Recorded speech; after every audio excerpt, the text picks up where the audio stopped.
Friends రాము, సోము అని ఇద్దరు friends ఉంటారు. రాము ధనవంతుడు అనమాట. డబ్బుతో ఎటువంటి ఆనందాన్నైనా సొంతం చేసుకోవచ్చని భావిస్తూ ఉంటాడు. అయితే సోము అది నిజం కాదంటూ ఉంటాడు. ఒకసారి రాము సోము వాళ్ళ ఇంటికి వస్తాడు. అక్కడ బయట కొంతమంది పిల్లలు ఆడుకుంటూ ఉంటారు. దాంట్లో మిగతా పిల్లలతో పోలిస్తే లక్ష్మి అనే అమ్మాయి పాత గౌను కట్టుకుని ఆడుకుంటూ ఉంటుంది.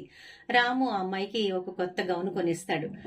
లక్ష్మి ఆ మర్నాడు కొత్త బట్టలు వేసుకొచ్చి పిల్లలతో చాలా ఆనందంగా ఆడుతుంది. అప్పుడు రాము సోముతో అంటాడు, చూడు, డబ్బులో ఆనందం లేదన్నావు కానీ కొత్త బట్టలు కట్టుకుంటే ఎంత ఆనందంగా ఉందో చూడు అంటాడు. ఆ మర్నాడు లక్ష్మి ఏం చేస్తుంది, ఈ కొత్త బట్టలు ఇంట్లో దాచుకుని ఇంకా పాతబడిపోయిన బాగా చినిగిపోయిన ఒక గౌన్ వేసుకొస్తుంది. కానీ కొత్త బట్టలు కట్టుకున్నప్పుడు ఎంత ఆనందంగా ఉందో అంతే ఆనందంగా ఆడుతూ ఉంటుంది.